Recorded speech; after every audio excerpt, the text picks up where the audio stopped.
Hello everyone, welcome you all in the virtual classes after the summer break. I hope you all are well. As you know, your PT1 is around to come. So, we scheduled revision classes for the revision of periodic test 1. As you know, in your 12th class geography syllabus, two chapters are coming in your PT1. Chapter 3 population composition and the chapter 4 human development. So we will discuss and revise these chapters in different modules.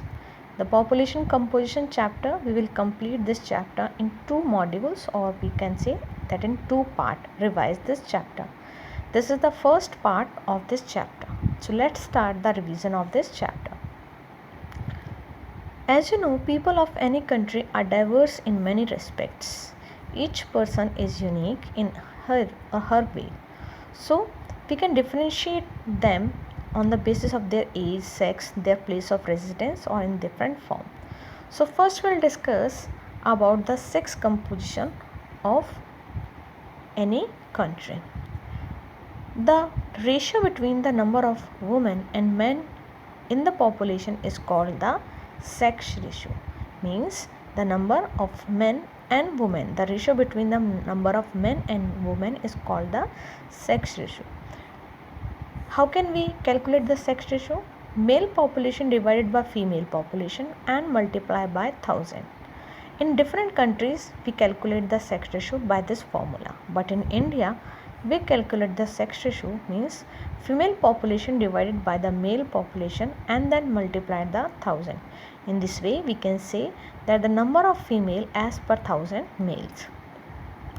Sex ratio is an important indicator of the status of women in a country. This is an important term as well the question that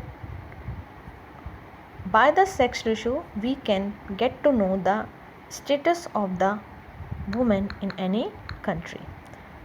The sex ratio is bounded to be unfavorable to women. There are different reasons, so that's why this sex ratio is unfavorable to women. These are the practice of female foeticide, female infanticide, domestic violence, and the most important, the socio-economic status of the women in the country. These are the important causes or the reason of the unfavorable sex ratio of the women in different countries.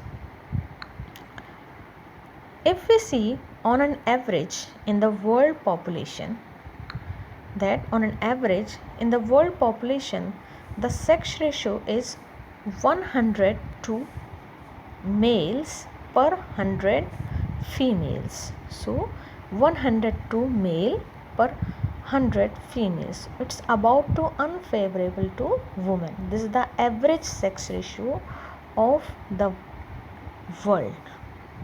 Focus on this sentence. What is the average sex ratio of the world? So 102 males per 1000 female. This is the average sex ratio of the world. Highest sex ratio considered in the world, this is considered by the Latvia.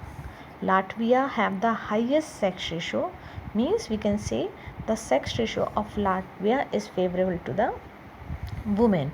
85 male per 1000 female, means the number of male is less in comparison to the female. But in Qatar there are 311 males per 100 females. It means in Qatar the sex ratio is unfavorable to women, and in Latvia it is favorable to women.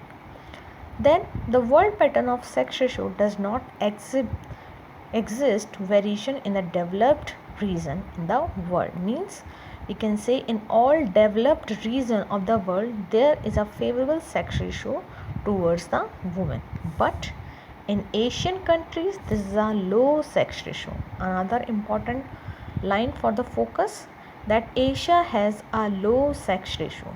In developed countries there is a high sex ratio, means favorable to women, but in Asia there is a low sex ratio, mean unfavorable to women. On the other hand, extreme greater part of Europe, including Russia, where males are in minority, a deficit of male in the population of many European countries. It's attributed to the better status of women. So in this way we can say that in developed countries there is a high sex ratio, means favorable to women, but in developing or underdeveloped countries there is a low sex ratio, means unfavorable to the women. Now we'll see the age structure. So first we know what the mean of age structure. Age structure represent the number of people of different age group called as age structure. The number, once again I am repeating, the number of people of different age group called as age structure. The age group of 15 to 59, the age group of 15 to 59 indicates a large working population and a greater proportion of population above 60 years represent an aging population. यानी कि 15 से 59 का जो age group है वो working population को show करता है और 60 और उससे अबव ईयर्स का जो पॉपुलेशन है वो एजिंग पॉपुलेशन को शो करता है जिनकी एज ज़्यादा होती है. Then we'll discuss the age sex pyramid. So what the meaning of age sex pyramid? The age sex structure of a population refer the number of females and males in different age group called as age sex pyramids. Here there is a need to differentiate age structure, number of people of different age group, from 1 to 14 age group, from 15 to 59 age group, then 60 and above. This is called age structure. But according to the gender, means number of female and male, this is called age sex pyramid. The shape of the population pyramid reflect the characteristic of the population. यानी जिस type का population pyramid का shape होगा वो वहाँ की population के characteristics को reflect करेगा कि कितने एज ग्रुप में मेल ज़्यादा हैं या फीमेल ज़्यादा हैं. What is this? So the left side of the percentage male while the right side show the percentage of female. You can see the left, this side show the female and this side show the male. So there are three age sex pyramid models. First is expanding population model. This is the expanding population. Second, constant population, and the third, declining population. So these are three age sex pyramid models. So we'll discuss one by one then. First, expanding population. The age sex pyramid of Nigeria. See a triangular shaped pyramid. This is the expanding population pyramid. As you can see, this is a triangle shape. So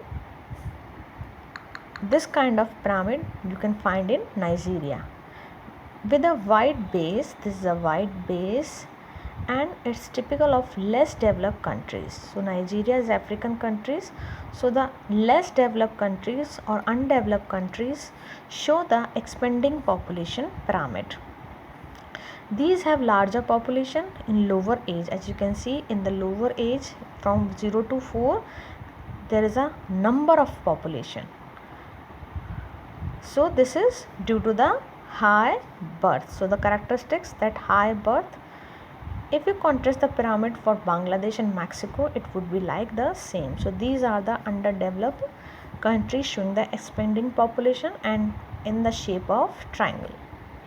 Next, the pyramid that is the constant population. यानी जिस pyramid में population कैसी रहेगी? Constant रहेगी, ना बढ़ेगी ना कम होगी. Expanding में population is rapidly increase. Australia age 6 pyramid is bell shaped and tapered toward the top. So the Australia shows the constant population pyramid.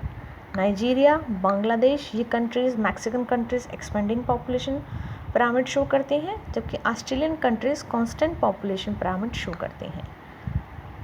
This show birth and death rate are almost equal. That's why this is called as constant. Next, that is the declining population. Declining, as you know, declining का मतलब धीरे धीरे population कम हो जाएगी. So Japan show the declining population pyramid. Japan means the developed and high technical countries. These have narrow base, as you can see the base is very narrow and a tapered top.